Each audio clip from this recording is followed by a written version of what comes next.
the number of users who use ChatGPT that's incredible.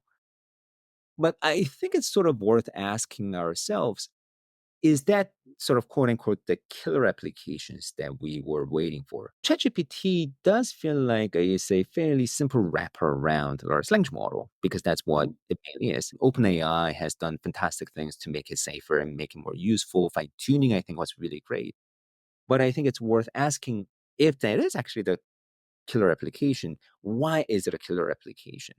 And the answer might actually come out that maybe it actually isn't the killer application that we were waiting for. In which case, what is going to be the killer application? That's really going to add value in a much more generalizable way. Welcome to AI in the Real World. I'm your host. My name is Joanne Chen, and I am a general partner at Foundation Capital. I work closely with startups that are reshaping business with AI. In this series, I'll be holding in-depth discussions with leading AI researchers. We'll explore how state-of-the-art AI models are being applied in real enterprises today. To kick things off, I'm excited to speak with Joon Sung Park, a Ph.D. student in computer science at Stanford. Joon works at the intersection of human-computer interaction and natural language processing. He is best known for his research on AI agents. We break down how AI is transforming agent design, share advice for builders working with these models, and unpack why we haven't yet found the perfect killer app for AI agents. Here's our conversation. How are you? Good. What about you? Great seeing you again. Good to see you again. It's been a while. Because the unconference was last, I want to say May, June. May or June. Yeah. last June. Okay, May or June. Wow, time flies. And the world has changed. I think that agents have finally made its way into real enterprises with real use cases. And it was not back then it was a lot of like what could this be, right? Right. Thanks to you and some of your work, which is why I'm super excited to have this conversation together. Especially right now since like uh enterprises are are thinking in a real way to adopt. So so I thought who can we chat with that would have like a really interesting perspective, and that's why we reached out back to you. So really Wonderful. appreciate the time. Of course. Thanks for having me. Do you mind maybe just to start like giving us a quick rundown of like what's happened, maybe some of the background that you have uh, building this technology? Yeah. So let's see. Do you want me to just sort of speak about sort of what has happened in the past 6 months, or sort of what would be interesting for I you? mean, just a brief overview of what you worked on and also what's happened in the last 6 months to a year in terms of evolution. Yeah. All right. That sounds good. Right. So, I guess I'll do a quick intro. So I'm a PhD student here, sort of working in the area of HCI and NLP. So as you know, sort of the work that we've done, I think the one that I'm sort of mainly known for is this paper called generative agents. Um, and generative agents in particular was a project that tried to ask, can we use large language models to create general agents that can populate a simulation world, right? So if you play something like SimCity or Sims, can we actually create these NPC-like characters that would actually flood into the city and actually live like humans? And by definition, it is sort of everything from how they would wake up in the morning, talk to each other, form routines and relationships, all the way to creating basically communities and emergent social dynamics. And sort of my interest in this area really stems from this idea.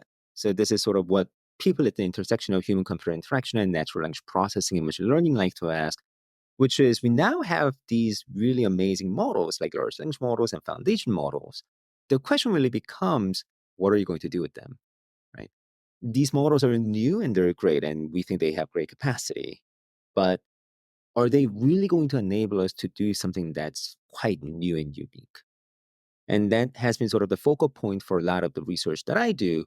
And ultimately, the conversation that we got down to was this idea of, well, these models are trained on broad data, like the web, Wikipedia, and so forth.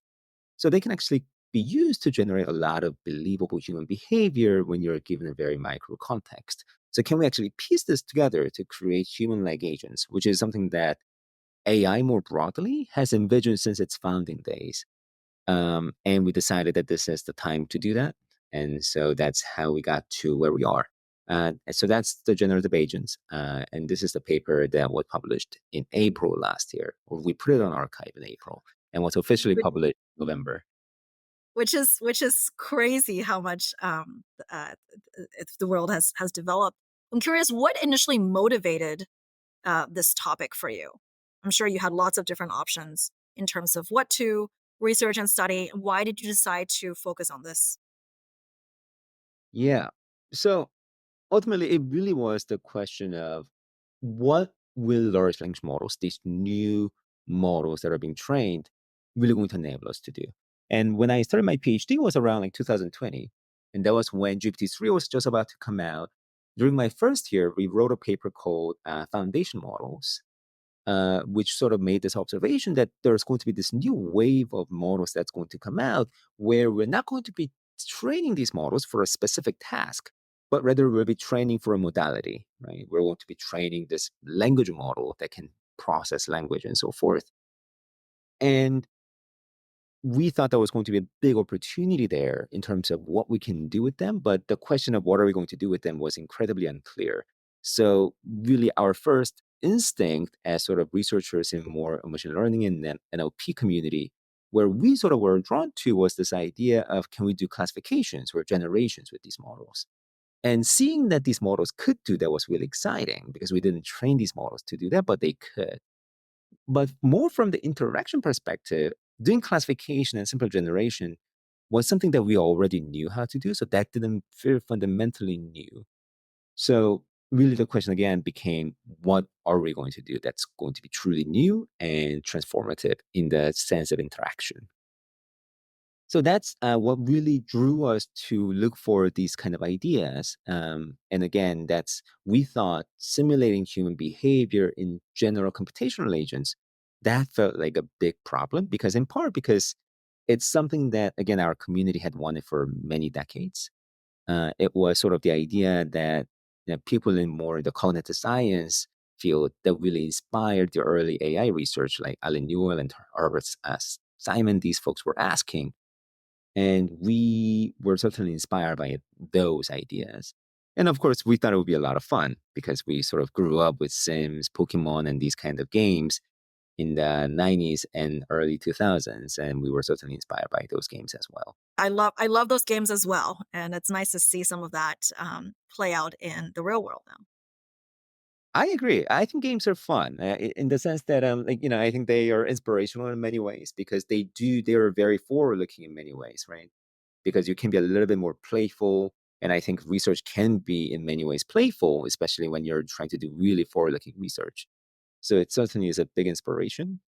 And I was just going to sort of end that comment by saying that I think it's worth asking for us as a community what's going to be the new sort of quote unquote killer application of these models. In the sense that when we had personal computers in the early 80s and so forth, the computers were very cool.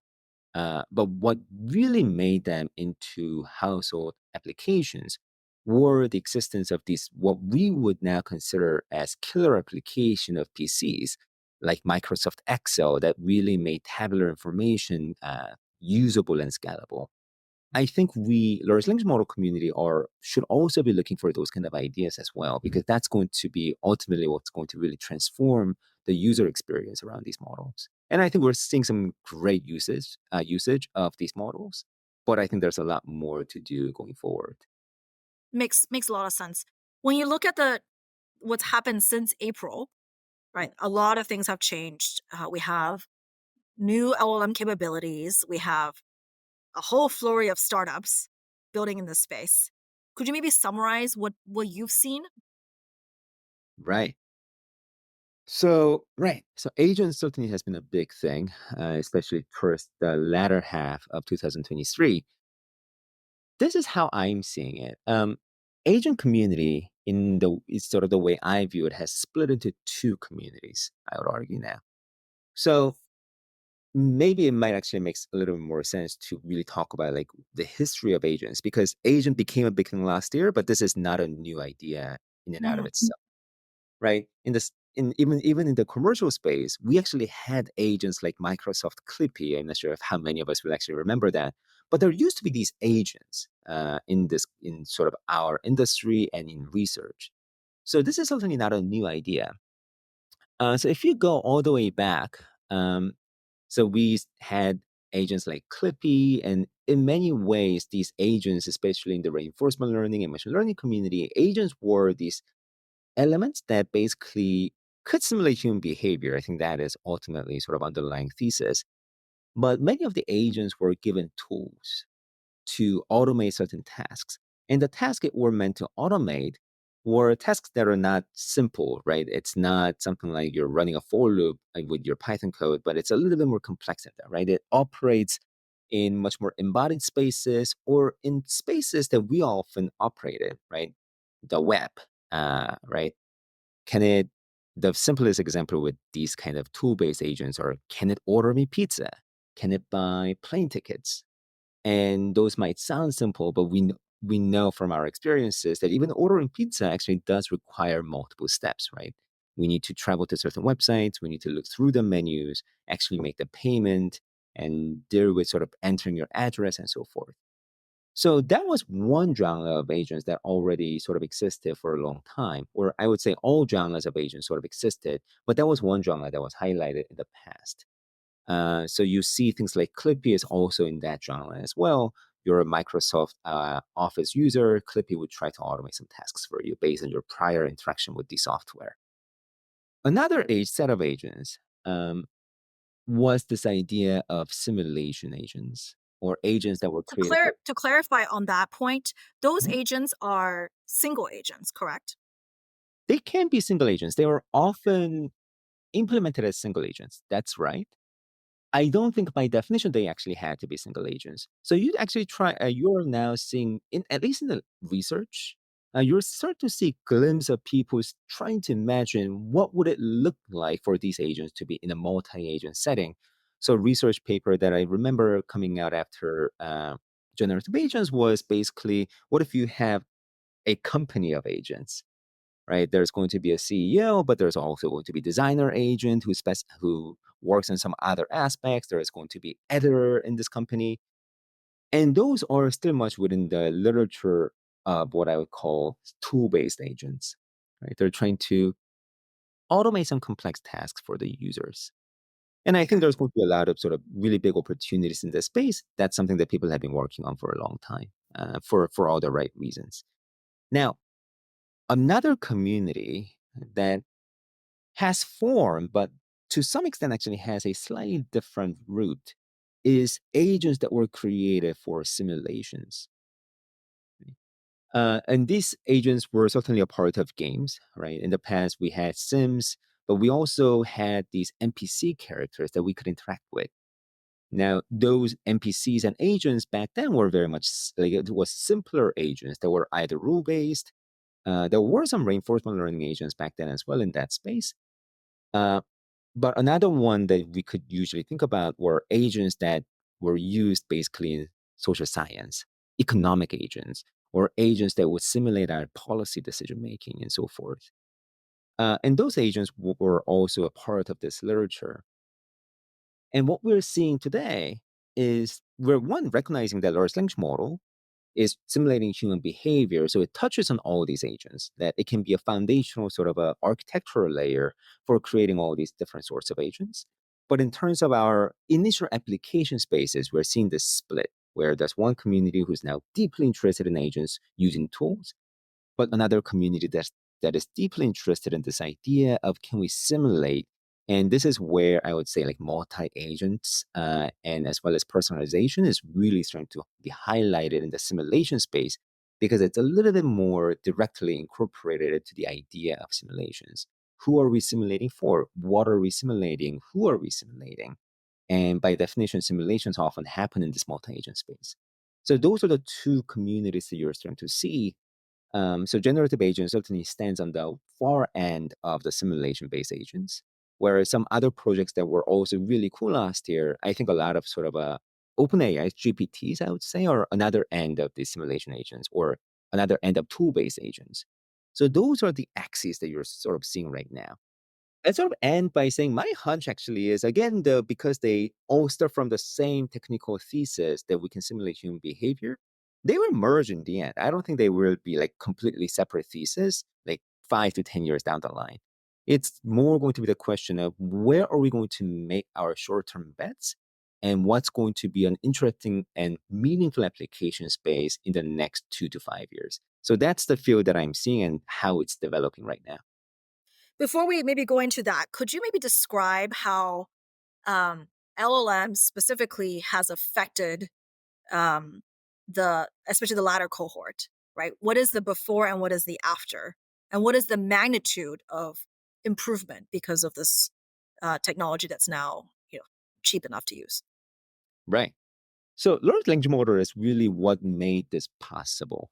That is really the fundamental tech stack that we needed.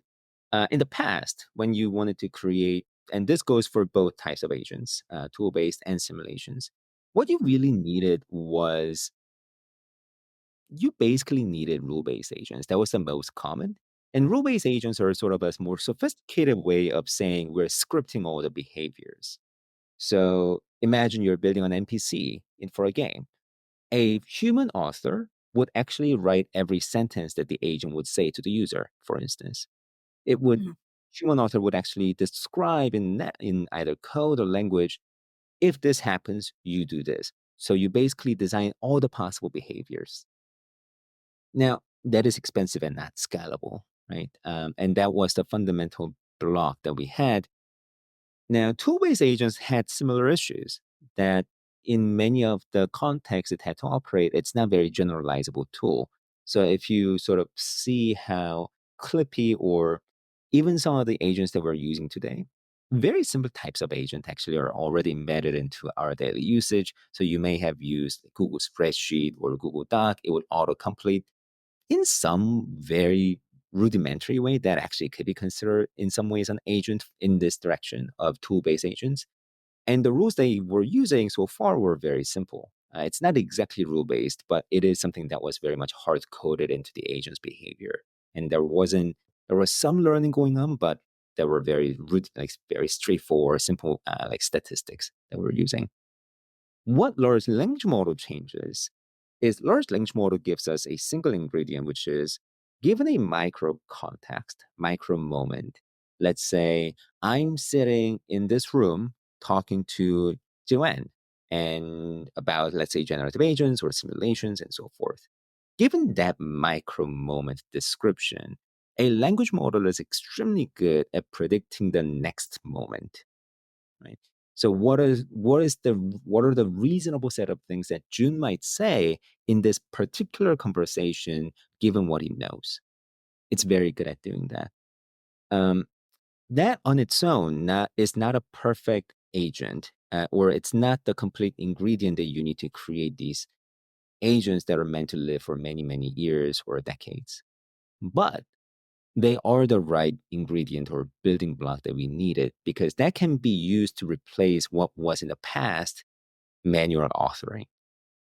In the past, we had to manually author all the possible sequences given any micro moment, but large language model can come in. And so, given that ingredient, what we really could do is bake in long term memory and some reflection module on top of it and planning module.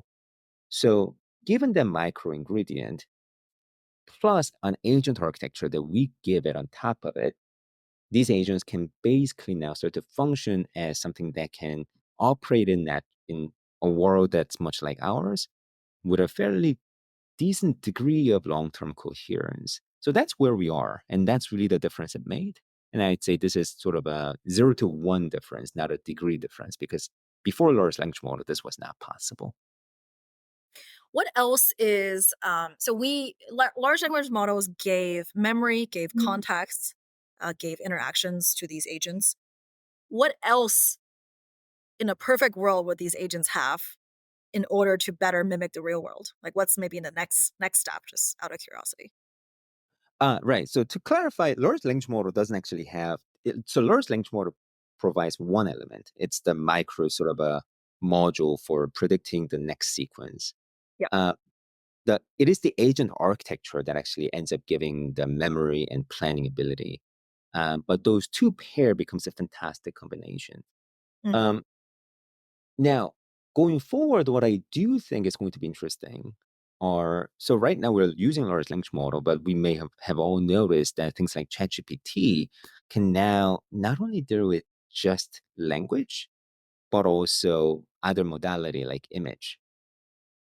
I think that's going to be really interesting, right? So right now, let's say if you and this is sort of based on my prior work, like called generative agents, and we had this game world like sim that we call a Smallville.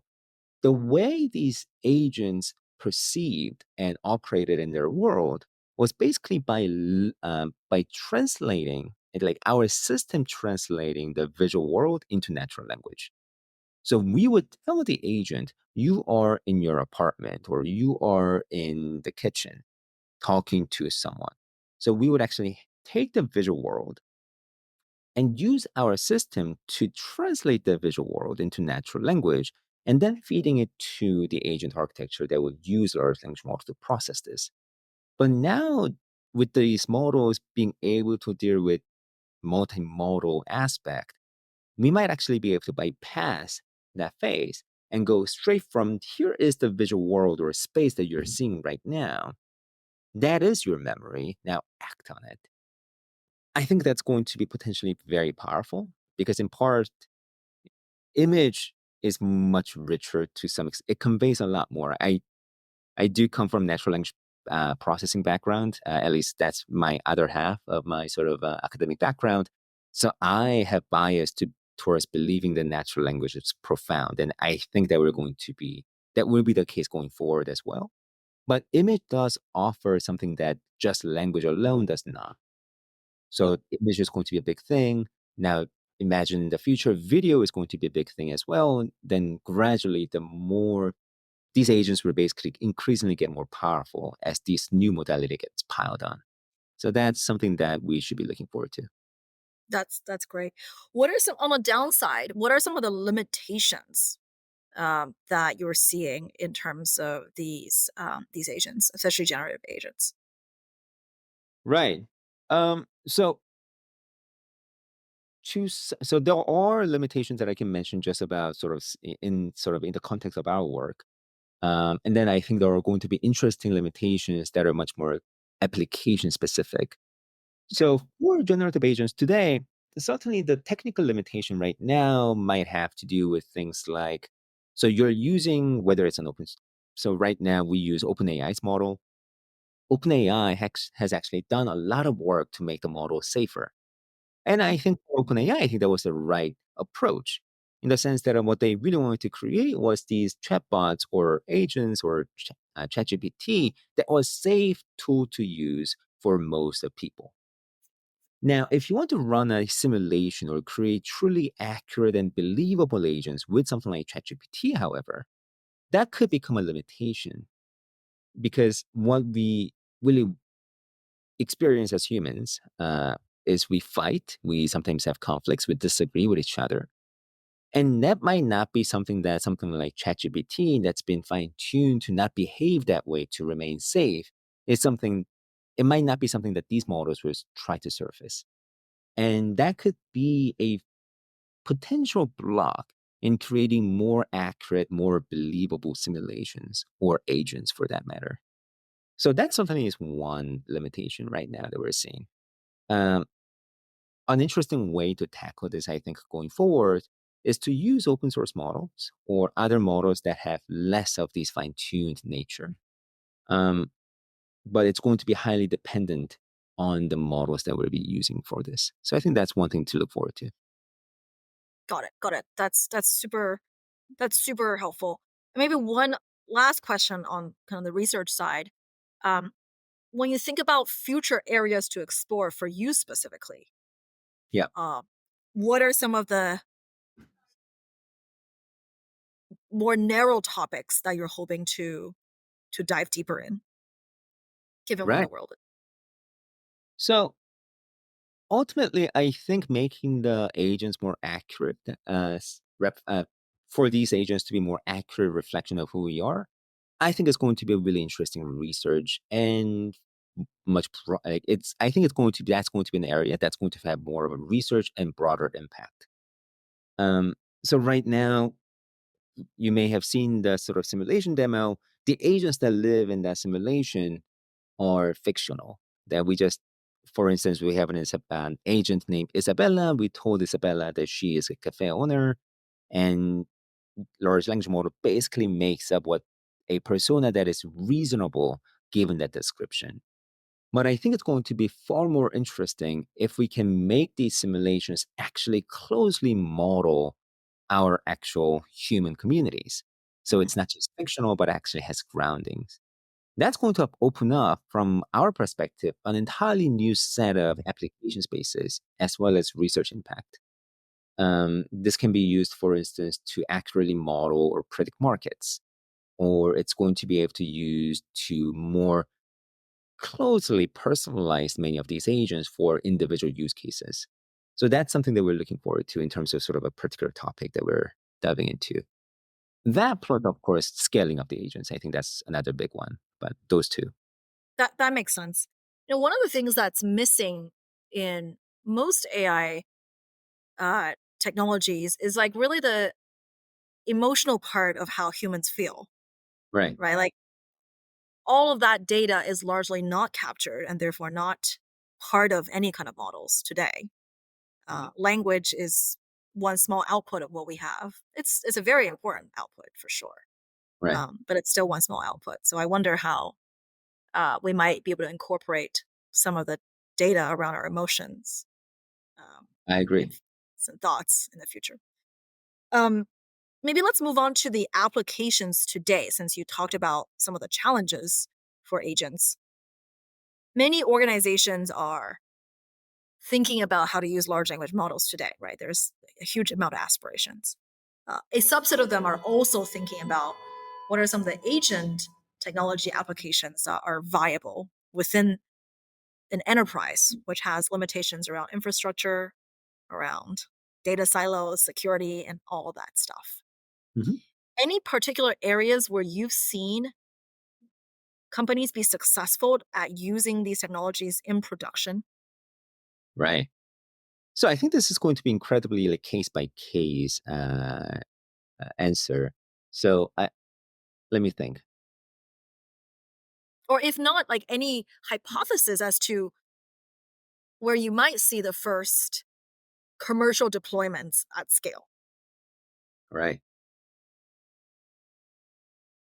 So there is something that I have. I this is there's a message that I have been trying to communicate. I think in different settings. So this is not something I sort of conveying for the first time. And my opinion has been getting updated, but I think fundamentally I think this is right. So the way I've been describing it is in human computer interaction, or in most task settings, there are two types of problems that we deploy our machines or agents in. One has very hard edge problem spaces. These are things like, hey, order me pizza or buy me a plane ticket. These are tasks where there's a very concrete outcome, and there often is a right or wrong answer that the agent has to achieve. At least from the user's perspective, there is something that would absolutely be yes or no. And then there are problem spaces where we have soft edge problems. These are problems where we can increasingly hill climb towards sort of being better, but at certain level, it starts to actually become useful. So to make this intuition a little bit, or to make this a little bit more intuitive here, for instance, if I guess the worst possible case scenario is I asked the agent to buy me a plane ticket and it bought me the wrong ticket that just goes to a different place, then that's like a heavy no. Uh, Whereas, let's say I ask the agent to sort of simulate a behavior that is sort of fun so that when I'm in a game, this is sort of entertaining and interesting. That might be something that the agent doesn't need to be quite perfect in, but it can still get there quite quickly. And then we can gradually improve. Those two are the spaces that we can sort of in terms of when we consider where to deploy or how these will actually make its first impact, we might actually be looking at those problem spaces first. And these are the classes that I'm seeing. If I were to make my bet, agents will likely succeed first in the soft edge problem spaces and will gradually inch into making it work in the hard edge problem space.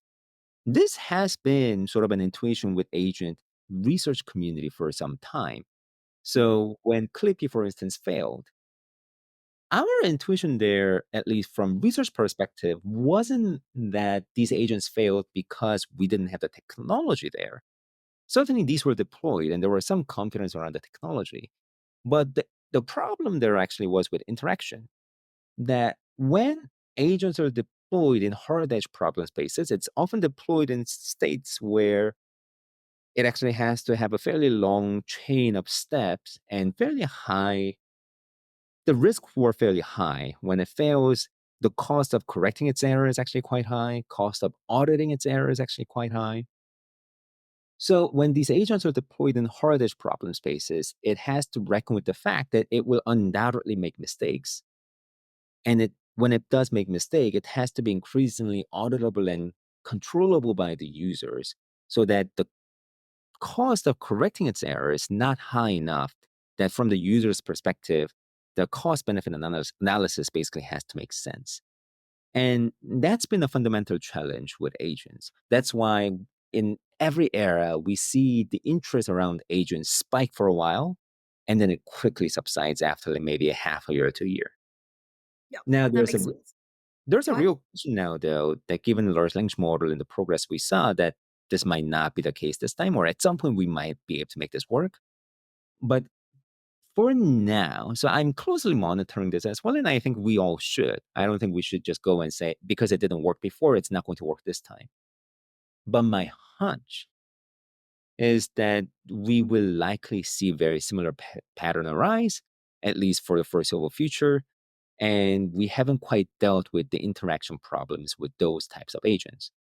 So I think it's much safer to assume that it is going to be in the soft edge problem spaces. And that's why in some air, in many of the aspects, that's why our team was also interested in this idea of simulation. Because simulation is sort of the prime example of soft edge problem spaces, where the simulation has to be good enough for it to be start being useful. That's also why I think a lot of really early promising AI startups that's going to go in the agent space are places that does NPCs for games, because those are very safe soft edge problem spaces where the agents can fail, but that's okay. And gradually we'll sort of go to the other area as well. But I think that's where the impact is going to start in the next couple of years. I also think just seeing um, the startups in this space in sectors and functions that allow for failure, like you Mhm. said, include things like marketing, Right, where if you market incorrectly, it's not that big of a deal. If right, you uh, write the wrong code, that's probably going to be a bigger deal. If you pick the wrong security features, that's a huge deal. right. If you pick the wrong things for healthcare, that's an even bigger deal. So there are degrees of tolerance, fault tolerance within the enterprise. That's one thing. And the second, on the consumer side, especially if the agents are just assisting consumers but not executing on anything, Mhm. that could probably also work. For example, there's a company called Rewind, which is using some of the agent technologies, I believe, and they're getting a bunch of consumer demand. But what consumers are doing is just searching for a behavior that they have had before, and this product is helping them do that versus do anything, you know, real world really. Interesting. But that's super. The way that you frame it is very useful. What about just from an architecture standpoint? Mhm. Large language models enabled by transformer architectures. This is a whole different direction. We're already seeing companies that are saying, "Hey, transformers are not the most efficient. Inference Yeah. costs are very high. Let's look at this the next thing. Have you spent much time thinking about that? And if so, any impact to the work that you're doing? Right. So certainly, next sort of model that we're going to be banking on, I think that always is an important topic. And that's something that I think we as a community always has to sort of monitor because I think you're right. The transformer is not going to be the end model that will be, hopefully, I mean, knock on wood. The hope here is that we wouldn't be using transformer 10 years down the line. But one way that we do view this is this is very much like a programmer's way of looking at this. We view this in abstractions, right? So what transformer has gotten us right now is this amazing capacity for reasoning and processing information and generating information. So it might be the case that in the future that task will be done by even better models, and hopefully that's going to be the case. But for the sake of building applications, it is true that we can sort of view this as a layer of abstraction. That there might be some other technology that's going to be powering it in the future, but really what we're focusing on is the capacity and the modality. What kind of reasoning, using what modality can these technologies that exist today do? And we're going to be building on top of it. So I think that's sort of our way of looking at it in sort of, I would say, medium term, like in the next 3 to 5 years.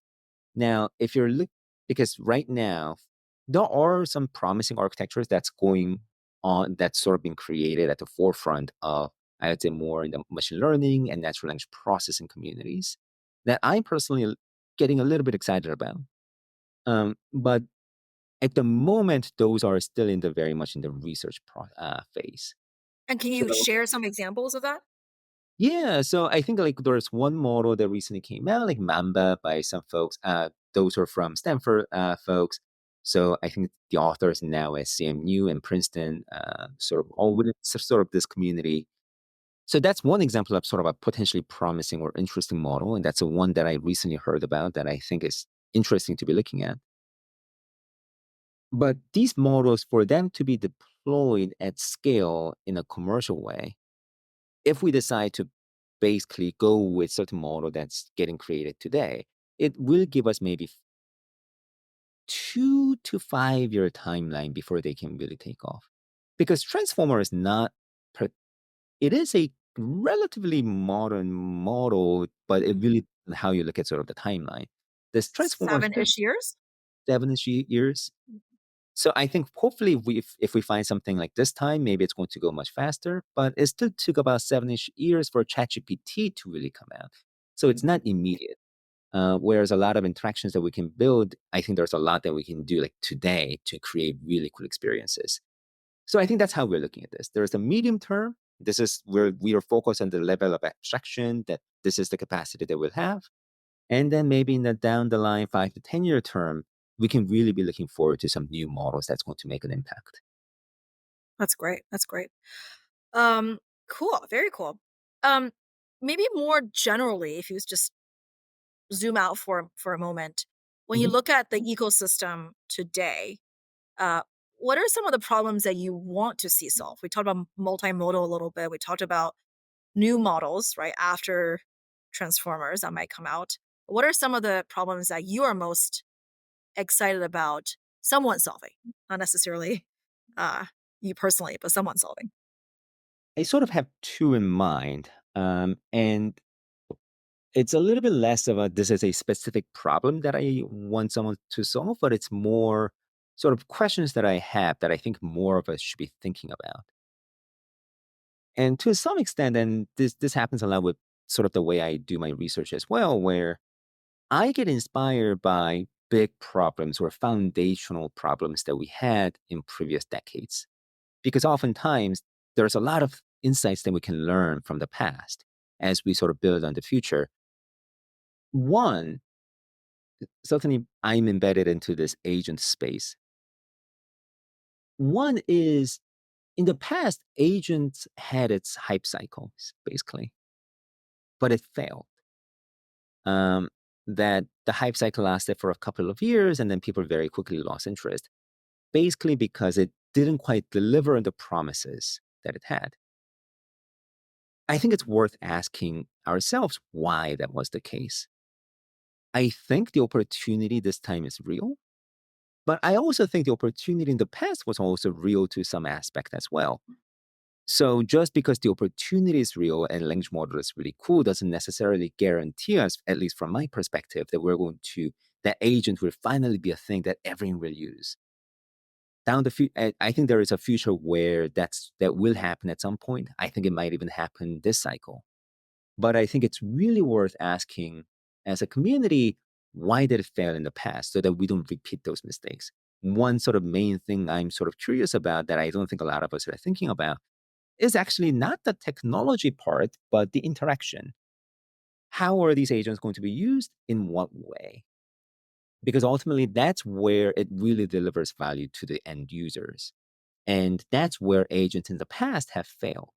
That it was really cool technology, but we didn't seriously ask ourselves, is this something that people really need? And does the cost benefit analysis of using these agents and learning how to use them well really make sense for the broader user base? So that's one. And other one is sort of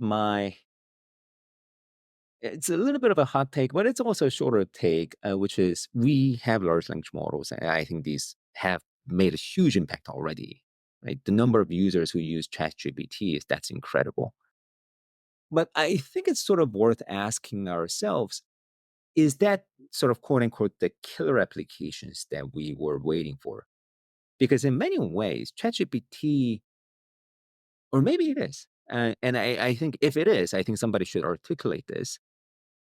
But ChatGPT does feel like it's a fairly simple wrapper around the large language model because that's what it mainly is. And OpenAI has done fantastic things to make it safer and make it more useful. Fine tuning, I think, was really great. But I think it's worth asking if that is actually the killer application. Why is it a killer application? And the answer might actually come out that maybe it actually isn't the killer application that we were waiting for. In which case, what is going to be the killer application? That's really going to add value in a much more generalizable way. Um, that's a very abstract question. It's for now. It's for me. It's just a hunch that I think there's something to be asked about there. And if I'm wrong, like I would also love to hear again somebody really say, we already have this killer application. Maybe it's Copilot, ChatGPT, and here's why. But for now, this is a question that I'm still asking myself. That makes sense. And thank you for sharing that. What are some of your favorite AI apps today that you use? I love ChatGPT. I use it every day. ChatGPT did make a difference in my workflow. Uh, so I, so as sort of a researcher, one of the main things I do is I program every day, or at least most days, or I write papers. So I do one of those two things. ChatGPT is fantastic at both. So it's as all programmers sort of know, we sometimes don't bother remembering all the different functions or documentation. It's very good at generating a lot of the code when I have an idea. Really impressive. It's also quite a good editor. So if I make grammar error in my sort of sentences, ChatGPT will usually catch them for me. Right? It's simple and easy thing, but it's good enough now that it's actually making a difference in the workflow.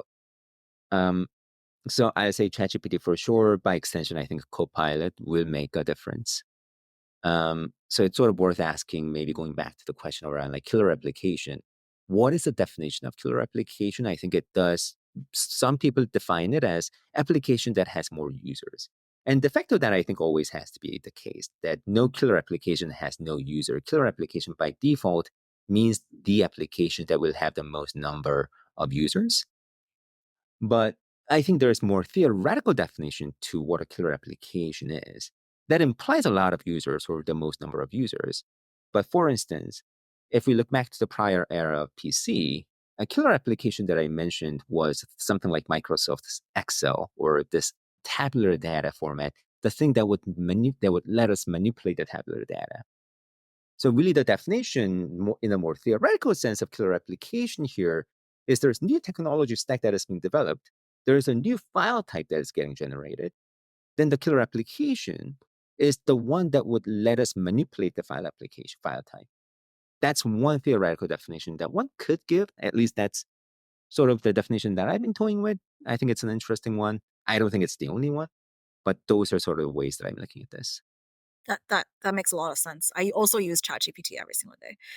It's been very helpful. Everything from coming up with menu names to rewriting emails that don't sound as nice. And I've tried a little bit to give it files and images. Oh, I actually helped my mother create a background. She's a dancer, so she was performing and wanted a very specific background for her dance, and I created that for her using ChatGPT. So all sorts of utility there. But I Nice. love the way that you framed the last potential application. Maybe just one last question from my end. Any any resources or books that you love that is on this topic? On this topic. Right. I do think, and this is often the case with many of the cutting edge like spaces. I think a lot of the papers that are coming out that are gaining a lot of attention, I think those are sort of worth checking out as sort of the resources. It's not exactly like here's one book that we can all look at, but things are moving fast enough that I think those are sort of interesting resources, or just things that are getting created today, and their documentations. So those I sort of mentioned as sort of a generic answer. I do think I think this has been a sort of running theme in some of the things I mentioned today. I get inspired by insights that basically had impact and stood the test of time, right? And the reason why that is the case is because I personally think all great ideas are sort of timeless. And just because current hype cycle is over doesn't mean they're less interesting or less meaningful. For sure. That are foundational ideas that will continue to have impact. Um, so when I look for resources, I actually look back to books from truly the prior generations. So some of the works that I often go back to are works by Herbert Simon, Alan Newell. Those are founders of AI and this many of these fields, who would later go on to win the Turing Award and Nobel Prize and so forth. And those works, early cognitive psychologists and scientists inspire my work a lot. And their textbook, those people actually have written books because they were much more established than sort of the cutting edge spaces today. So I go back to those as sort of my personal resources for getting ideas. That's great.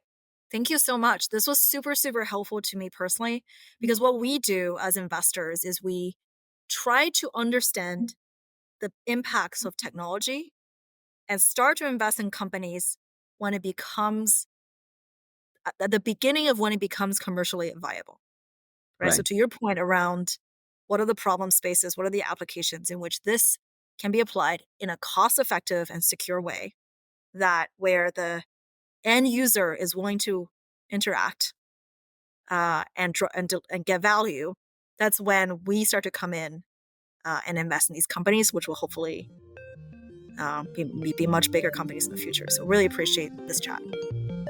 Yeah, it was fun.